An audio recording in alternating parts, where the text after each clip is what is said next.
letting him sleep over, like not really wanting to hook up. I do get a little shy. I like woke up in the morning and like my asshole was a little sore. Oh my God. I do get a little shy. When I was in college, I dated this guy. You know, he didn't want to fool around when I was on like the heaviest days of my period. Okay, totally understandable. I get that. And I was like, oh, great. Good news. My period ended. Like we can like have fun tonight, blah, blah. He was going down on me. My wife also hadn't had any sexual partners, so that helped us connect a lot more. I do get a little shy. Wait, okay, I have 2 butthole stories. Come on, man. P.O.P. all the time.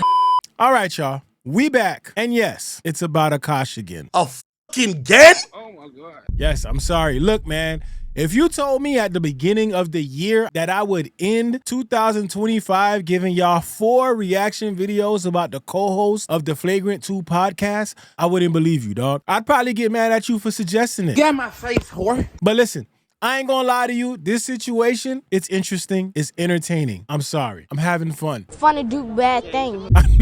I'm not gonna lie, man. I'm having fun, man. If you're just catching up to this situation, let me break this down in the shortest way possible, right? A man who jokes about other men's relationships, who acts like he's immune to all that, ends up exposed for his own simp activity when his wife refuses to kiss him in public after he initiates it. She openly talks on a podcast about wanting to sleep with the 2.0 version of him. She spends his money like a full-time job. Like any man that doesn't want to have a joint bank account or isn't being transparent with his account, that's a fucking red flag. His money is our money and my money is my money. That is actually my number 1.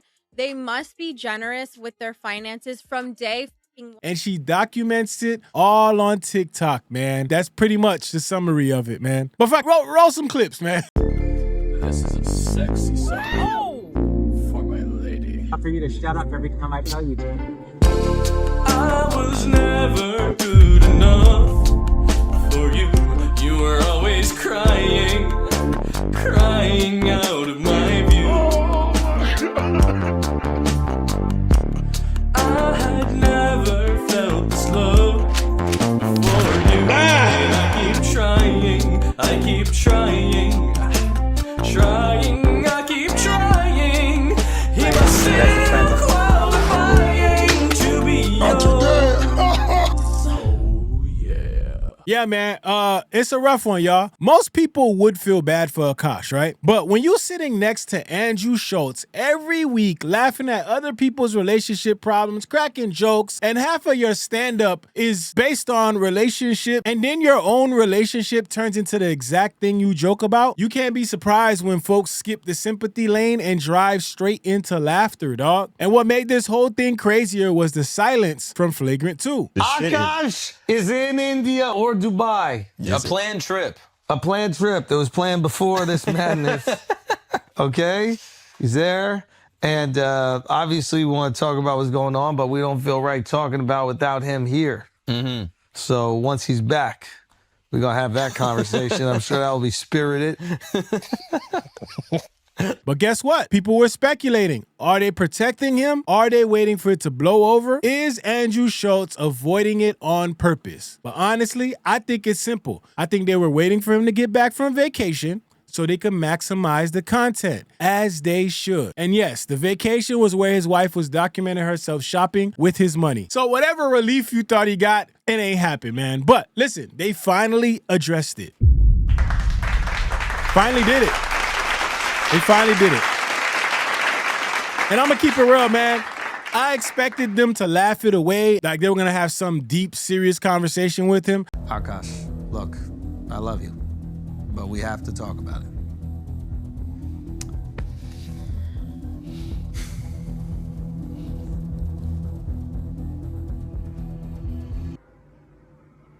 Boy, And as expected, they turned it into jokes. They did that weird Jerry Springer intro bit. For me. hard for you? Oh my God! Oh my God! Jocelyn Singh is in the building! She wants vengeance! Security is here! Security is stopping her! The Punjabi! It's terrible, by the way. And then they actually invite his wife on the show to explain things. And listen, I couldn't focus because homie on the couch had his nails painted, and What that is shit was that? bothering the shit out of me, man. Not gonna lie, man. As a girl dad, though, I can understand how that might have happened, but still. Watch out. So we're gonna watch the key points of this and we're gonna talk about it. On the show, the first thing that they addressed was the frat parties and the poppin' pee, man. Now, if you don't know, man, she was basically saying that she was popping her pee at white boy frat houses. So let's hear her explanation on that part. Yeah, let's just get some definition. Okay. We're gonna any terms we're that gonna- you might need to know the actual meaning of. Alex is here to To break be it fair, down. I thought it was just like dancing, getting dressed up, and maybe that was my mistake. Yeah. So I acknowledge that. Look at this. Big one. Yeah, the act of getting dressed up, looking fly as hell, wearing a minimum of 3-inch heels, preferably higher, and dancing your ass off Urban into the Dictionary wee hours of the morning. is That was made what by I a was white doing. man. This is white people's definition of it. So immediately one thing you're gonna see with this that I don't like is they treated her like she this virgin on the show. Like she don't know what things mean. Like let's keep it honest here, man. She knows and she's fully aware of what these things mean, but they're gonna treat her on this show as if she doesn't know anything. And you're gonna see that later on. As a white, I thought poppin' pussy was just dancing. I thought it was like Yeah, twerking. that's what I thought.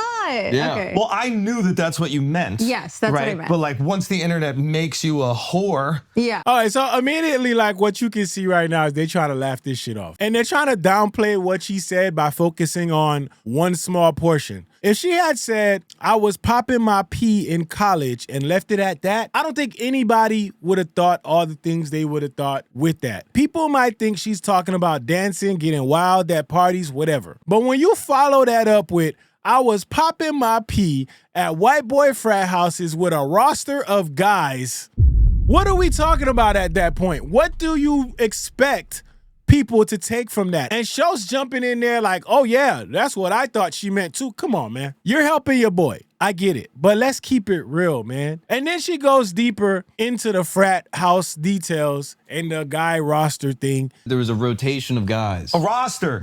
Yeah, what does a roster does that mean to Okay, you? What does so this mean? You guys have to understand, have you ever heard of the repressed Catholic schoolgirl? Never. I was the repressed Indian girl that I didn't even watch Jersey Shore in high school because I felt it to be too inappropriate. So when I got to college, I'm like, oh my God, I can dress however I want. I can do whatever I want. You can have a roster of frat boys. But What does a roster mean? so it didn't actually translate to a roster. It just meant like 2 guys I was talking to and flirting with at the same time. You need to leave. This whole entire thing right now is kind of insulting, right?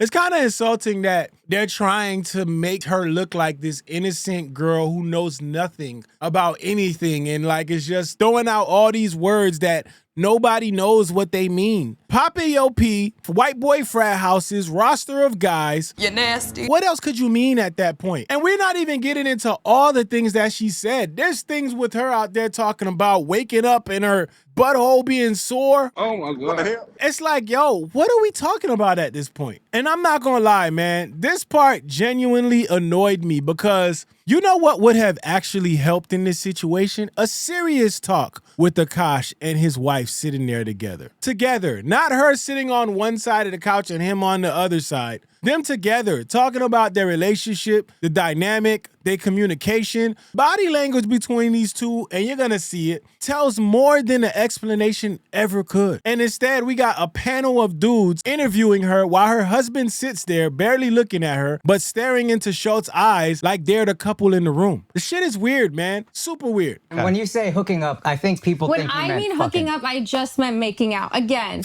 like everything I say is so amplified and hyperbolic because it's so like incongruous to who I actually am as a person. Right. So you're saying you're a big old prude. Yeah, literally. It was like, it would be hilarious to come in here and find out you had a huge roster and was lying about being a virgin this whole time. It'd be funny for you. It would have been heartbeen for you. Yeah. You know, you But waited as- your whole life to share your virginity with a girl and she threw it to some frat house 20 years ago. I want to mention this real quick because I feel like the way they're trying to frame this, and I don't like it. I would be okay if they just jumped in here and they had this conversation and they wanted to talk about everything, put everything out there. Let's hear you talk about the relationship. But the fact that they're trying to frame this like she was this super innocent virgin is just insane to me. The woman has said on numerous occasions that she dated this guy, she dated that guy. I had a roster here, I had a roster there. I woke up we was hooking up. For y'all to try to paint this like she's some virgin out in the streets and now we gotta feel like they're pure, it's just insane to me. This, to me right now, is doing nothing to help the situation at all. If they felt like this was helping, it did not, man. But we'll get into that. Okay. So no real roster. Yeah. Because what is a roster, Al? Yeah, what's a roster? What was a roster? What was Urban Dictionary, Indian Dictionary, right? Yeah. They think people out here are stupid as shit. Nobody says a roster if they're talking to two people. Get the whole fuck out of here, man. Nobody mentions a fucking roster if they're just talking and flirting with two people. Everybody know what a fucking roster means. You only use the word roster because you understand what it means. A roster means more than two. There's no roster of anything. You can't have a NBA roster with two people. You can't have an NFL roster with two people. You can't have an NHL roster with two players. It don't work that way. If you're using the term roster, you understand what roster means. So the fact that they would do this and fucking gaslight everybody and make people think, oh, I didn't know what a roster meant back then. Like, what are we? This is just frustrating because I feel like they playing with people's intelligence at this point, man. That's what it seems like to me. And Akaash is over here just laughing this shit up, not understanding that, bro, you're not helping your situation here. But let's continue. What is a roster, Al? So a roster Nobody knows is a what it means rotation now. of partners that they would pop their pussy for me. Remember the black substitute teacher and came a 2-pack of ass. There's no way. There's no way. Nobody says roster unless they intentionally mean roster. When you say roster, you're saying roster because you want to emphasize the amount of people you had. Come on, man. Come on, bro. In terms of the gold digging, serious. Do you consider yourself a good gold digger? Yeah. Because I invested low and waited for it to go high. You're a gold prospect. That's not a gold digger. Exactly. Yeah, you're like a what is that? You're like a hedge fund manager. Yeah, you're like Akaash with Bitcoin. But to be fair, it's like I was working too in the beginning, One and of us you was weren't. working. Yeah. What were you doing? When we met, I worked at Goldman Sachs. I got a job at Deloitte after I graduated college. I was a consultant. Sleeping in. Going, I didn't know you were working at a fucking hedge fund this whole time. He was spending your money. Well, I wasn't making that much. I was making like 70 grand a year in New York City. They're telling the story of her, she was working, he wasn't. And this is the time that they're talking about when things were bad and he didn't have money and she stayed with him. Great story, when you tell it. But the part that they're not telling you is that he was basically making 6 figures a year. He was making 6 figures a year. If she was working where she was making close to 6 figures, they were doing okay. Now, he does mention a time period where he said he made $4,000 for the year. But you've been practically working consistently, getting these gigs and making 6 figures a year for a decent amount of time. So she probably was already getting sort of like the lifestyle that she wanted, but not to what she's getting now. So you can call it an investment if you want to, but for them to try to act like she was there like in the struggle and they were struggling so hard the entire time, that's not what really happened. When did you guys get really broke? And why did you stay with him? Because I heard this beautiful story that Akaash told about you guys sleeping on the floor and then like him wanting to give you his North Face or something. And then you gave it back because you're like, it's not Mew Mew. I'm not saying you guys were sleeping on the floor because you were evicted from your apartment. You were moving to New Jersey, right? This is real. Basically. And you still want to stay with him. Yeah, I mean... Why? Yeah. I never actually asked why. It's like so many red flags early on. But why'd you stay? That's okay. I stayed because I felt like as soon as I met you, it was love at first sight. Stop the cap right now. Stop the cap right now. Come on, dog. She's saying love at first sight. I ain't buying that, man. I ain't buying that because she told the story about when they broke up. She said that when she felt like he was the one was when he visited her people in India without her having to ask him, and she saw photos of him and her people. So how is this love at first sight, man?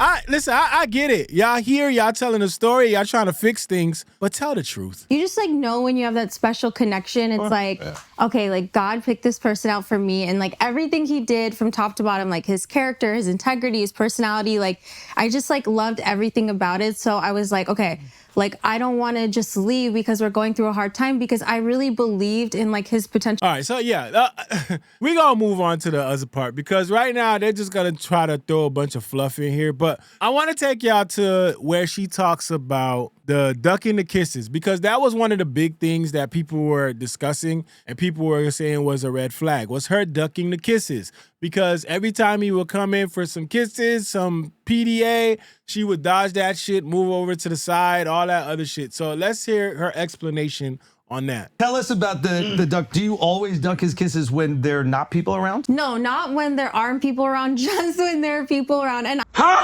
no, no, no, no.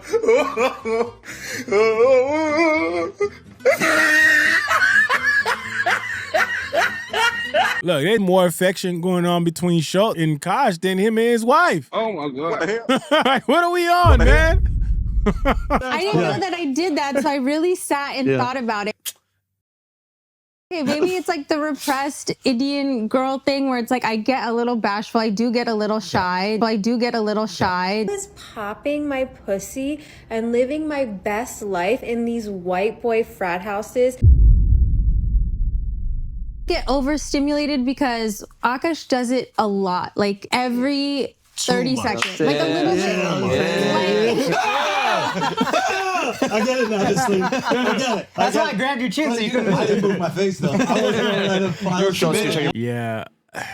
You not taking this serious while your wife is sitting there explaining this situation and everything is just a joke. I'm starting to think that this is like a defense mechanism for him. I'm starting to feel like he has to do this in order to feel safe. It's just weird to me the way this is set up. This is like almost set up for embarrassment. You can tell a lot by their body language. Like their body language is just weird. You literally have your wife on the other side. Why are you sitting on the couch with these niggas, man? Why are you not over there with your wife, next to your wife, talking about this? Why is it like y'all interrogating your wife? And you just here looking in Schultz's eyes. You barely make eye contact with her. You stare at Schultz while he's asking your wife a question about y'all. Like, what are we doing? Mic check. Who's Mike? Mine? Oh, sorry. What the hell? It like regulates him, but it kind of overstimulates me. And Look, like the videos people have seen are like the proposal videos, they're like already overstimulating. I do think it's relatable though to have that sensation of like, I don't want to be intimate around my like brother, sisters, or mom, dad. Yeah, exactly. I think that is I think that's relatable to people. Yeah. But that's a bunch of bullshit, man. It's a bunch of bullshit because these are not all situations where she's around family. It's that one time she did it on the beach, she said that there were family there when he did that second proposal. So the one where he's trying to kiss her when they're on the balcony or wherever the fuck they was at. What about that one? There's clips out there, man. I don't know why they acting like nobody else could see this shit, but and then go back to doing saw our parents kissing ever, so it's like so foreign to us. This is an interesting thing that a lot of the internet might not understand. Yeah. But it's like your family, your parents were not like romantically in love. All right, they playing with y'all, man. They playing with y'all intelligence, man. Who the f y'all think y'all talking to, man? Huh? This is what y'all came with? This is what y'all did y'all whole suspense shit for? To come say this? Come on, man. Why y'all playing with people out here, man? Why? At all. And would you say yours? You could cut romantically. There you go, laughing the pain away again. Oh, I'm Akaash. I'm gonna laugh this shit away.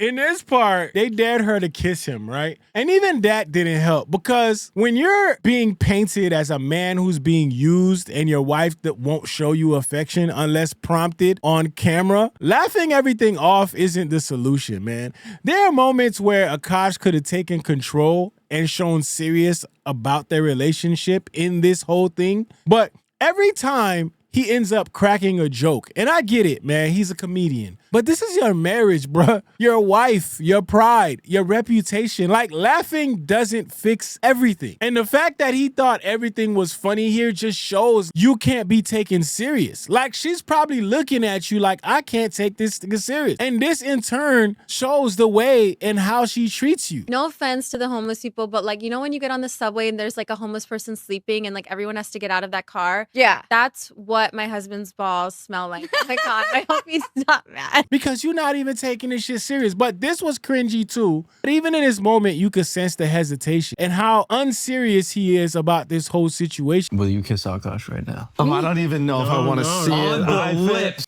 And look at the hesitation. She's not even looking at him. Like, come on, man. What are we doing here? Y'all still trying to figure out how she feel? She won't even look at him. She's looking at them making the request. He's looking at her. She's looking at them laughing about it. Okay, prove everybody wrong. But it's gonna mess like that. But it's gonna, but. Shut up. Shut up. Who gives a fuck about your makeup, man? Oh my God. What the hell? This man has been getting backlash for weeks while y'all was away on vacation. People have been flaming this thing, man. I made 3 videos. Oh my God. 4. People have been flaming this man. And you're on the show to explain why you want people to know that you love him and you're not doing him dirty and using him. And you're worried about your makeup? Huh? Do me a favor, please. Get out of here. They asked you to make out with the man. They asked you to kiss him. And the hesitation is still there. Bring that ass over here. Yeah. Look at that. Look at the body language tells you everything. Go back to this. Look at this body language. Can we settle something for the internet? Yeah. No. Yeah. Will you kiss Akaash right now? I don't even know if I want to see it. Look at the hesitation. Prove everybody wrong. She should have did it with no questions asked. But it's gonna mess like that. Bring that ass over here. Bring that ass over here.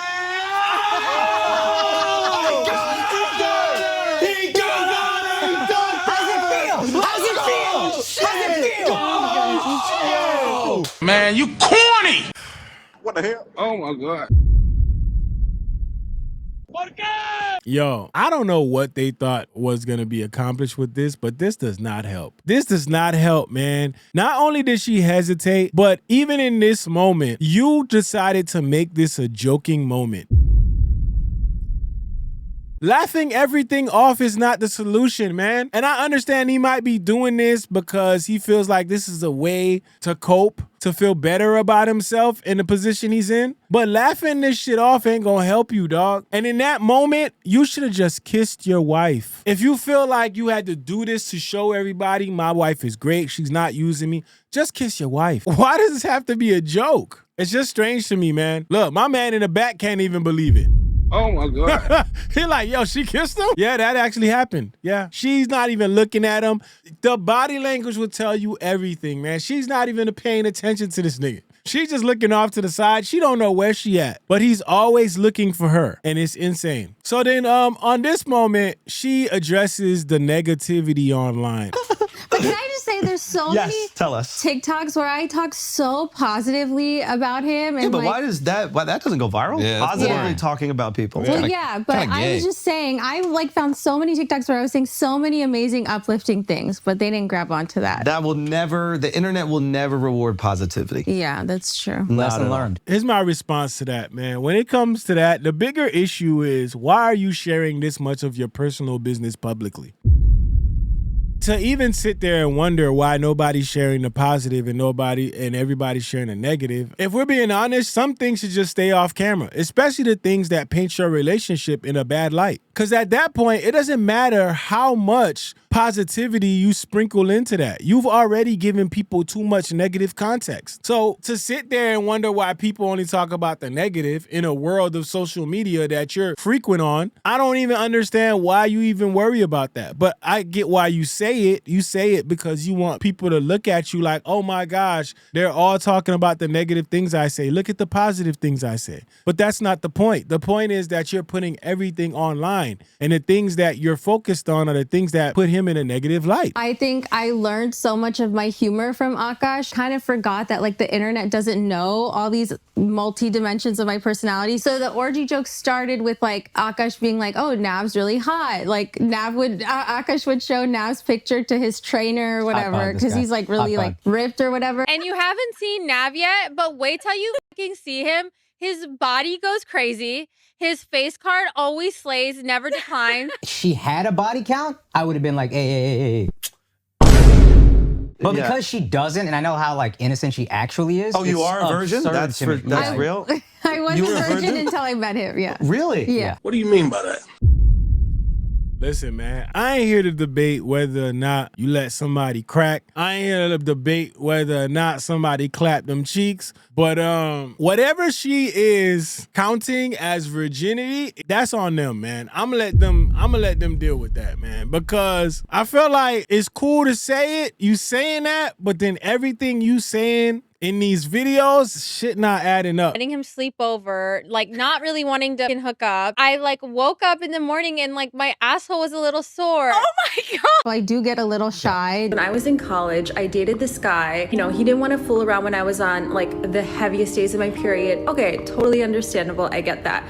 And I was like, oh, great. Good news. My period ended. Like we can like have fun tonight, blah, blah. He was going down on me. My wife also hadn't had any sexual partners, so that helped us connect a lot more.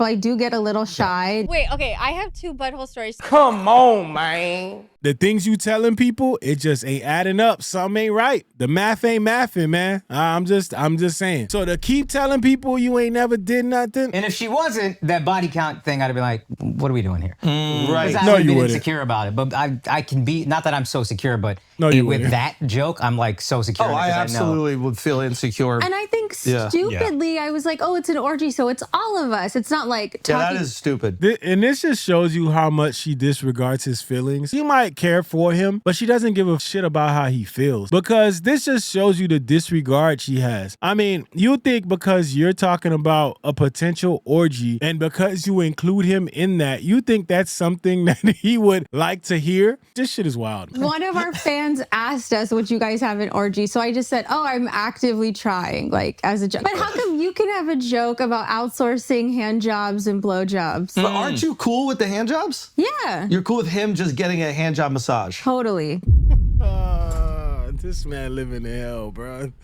Oh my God. The thing is, he's not gonna leave her. He already said that, you know, he wanted to feel worthy, and him feeling worthy is buying her shit. The scorekeeping comes in. Because you feel like I'm doing this. But I'm not doing it for you. I'm doing it so you tell me I'm good enough. Him feeling worthy is letting her do the shit that she does, say the shit that she says, and he take her shopping in return. And I think people are just focused too much on the shopping shit, and they not really focused on the respect portion of it. It's all about the respect. Fuck the shopping, fuck all that other shit. Like, if you want to be a simp in that way, do what you gotta do, man. If you feel like that's the way to the happiness, do it. But at least get some respect in there, man. Everything ain't funny, bruh. People like this are the people you watch out for, because these are the people that constantly say disrespectful shit, and then when they get called out for it, it's a joke. I was being funny. I didn't know people was gonna take it like that. Like, let me think about it. If you actually did go get it, yes, like I think it would bother me like 30%, but I feel like 70% I'd be like, okay, whatever. I put you through a lot the past couple weeks. Hey, bro, get away, bro. She don't fuck with you, man. Sexually, y'all just not on the same, y'all not on the same plane, dog. There's a disconnect there, man, and he don't see it. He didn't see it. He didn't see it. You don't see it. Justification for the hand job is it's emotionless, and it's It's just like a little thing after a massage. Sure, okay. Yeah, that's great. I mean, I'm on board. Yeah. High five. Not the homie high five. Yo, look how my man back here looking at him. What the hell? Oh my God. Wouldn't let that shit happen to me though. Oh my gosh, this is man.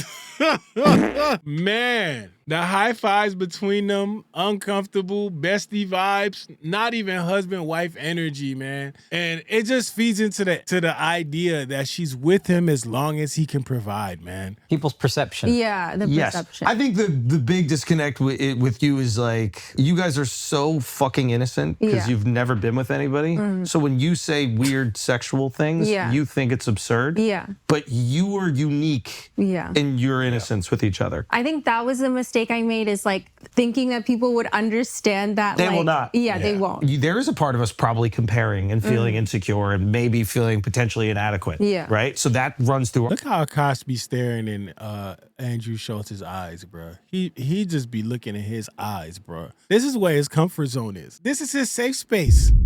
In Andrew Schultz's eyes. That's where he feels the most comfortable. Our minds, where you guys have been with nobody. Time in our relationship where I would have been more insecure, but when like she's essentially homeless with me and didn't go anywhere and stayed right by my side, I think the jokes don't bother me, because it's like when you're broke as fuck, you see exactly who a person really is. He's seen me at my absolute worst. I wanted to tell the story of how me and Akaash met 2015.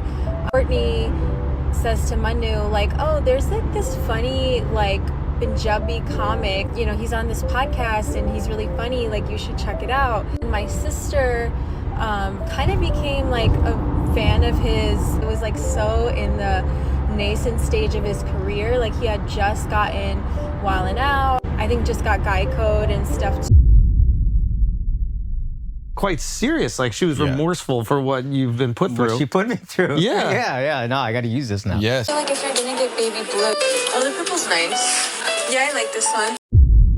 Remorseful in what way? You literally rewarded her for that shit. She's just letting you do whatever you want to do because she don't care, man. She's not connected with you to that extent. And that's the part that you're missing. I think you're missing where the disconnect is. Somebody can love you and allow you to do shits like this because they're disconnected. And I don't think he sees that. I heard a narrative online that you guys were together and then you took a break for like 2 years, and then when you started making money, you came back. Can you dispel this? No, we took a break for like a month or 2 months. After I started making money, post Patreon. What an idiot. Again! He had just gotten Wildin' Out, I think just got Guy Code and stuff too. All right, I feel like we've done a pretty good job here. Listen, we left. What? No, pretty good job for yourself for getting the content, but this did not help at all. Love you guys. I mean, obviously it sucked what happened, but I hope everybody who watches, I mean, the internet is going to do whatever the fuck the internet wants to do. Yeah. But I hope if anybody actually does watch, they get a better idea of, your guys' relationship. And I hope you go moving forward, you understand how different your guys' relationship is from most people. Yeah. I'm betting on you guys staying together. Oh, really? Yeah. So for 2027, I got money on that. I'm gonna throw that. What are the odds? Yeah, he not even looking at his wife, bro. He's just worried about these guys and what they saying, man. Your wife is right there, bro. Like, bro, we gotta teach this everything, huh? What are the odds, right? Let's look at some of these comments, though. Say, why is there 8 guys on the couch and why are they all believing her? This is pure comedy. This is the greatest form of gaslighting that I have ever seen. They said, we aren't dumb. Nice try, though. Someone needs to slap some sense into Akaash. And that's what I'm saying. I don't know if they feel like with this, they actually did something. To me, it just looks like y'all made it worse. Y'all brought her on here to explain. Everything she explained, I feel like there's a video out there that'll contradict what she said. And I think that's the issue here. See, when I say hooking up, I mean just making out. I've heard enough. I'm just telling you, they was out here playing with people's intelligence, man. Ain't anybody buying this crap. Nobody believes this shit. They said this is exactly why I think every man needs to be sexually experienced before getting married. Otherwise, you'll believe literally anything. This girl was a goer. Does she know we saw her say she was popping her in those white boy frat houses? She volunteered that info. We didn't ask. One says, I know when I think of popping P for a roster of guys in college frat houses, I'm thinking about making out and watching Disney movies. I don't even think ATM Akaash even believes that. Say, oh my God, look at Akaash's face the whole time, strangling his finger. Guy's a major simp. You could tell she told him to have her come on the show.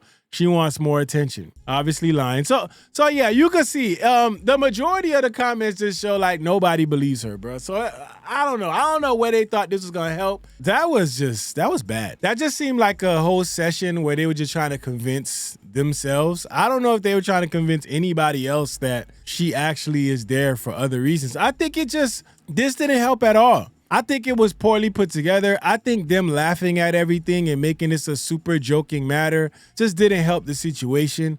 I think for her, it would have been more beneficial for her and her brand if she came on here and basically was serious and talked about the things in a very serious manner. I think him joking about everything, throwing these jokes in and all this other shit, I think it didn't help her, because although people are looking at Akaash like, damn, bro, you look crazy letting this shit happen, she's getting a negative view from this as well. And I don't think this helped her in this specific situation. But y'all let me know how y'all feel about it, man. I just feel like they could have done a better job. I think the way they set this up, you should have been sitting next to your wife and y'all should have been having this conversation. Whatever they want to do is whatever they want to do. It is what it is, man. We'll see how this plays out. It just looked bad. It's far beyond the shopping. It's all about respect, man. And this is your wife, man. I don't know what higher level you can go to with that, but hey, it is what it is. Your boy Goods, BigZoeTV. Let's go. This is a sexy song for my lady. For you to shut up every time I tell you to.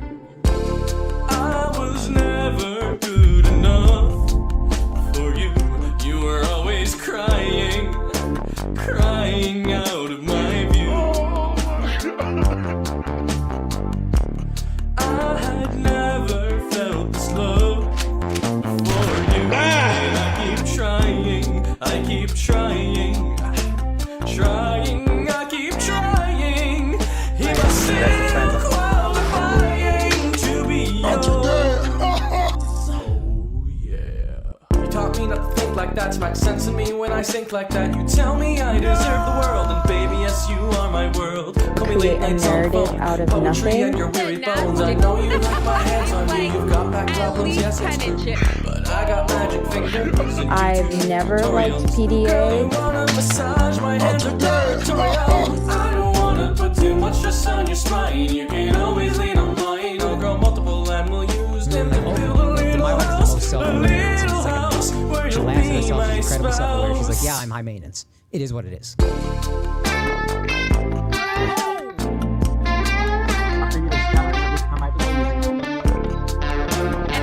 Also be nice and do like acts of kindness.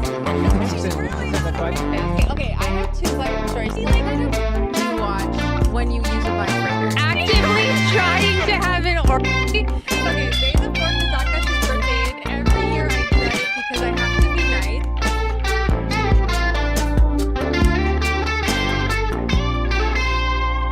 Hey, but I'm not doing it for you. I'm doing it so you tell me I'm good enough. Fun to do bad things. Take off the short nail, take off the dope, take off the broken bag. If all that is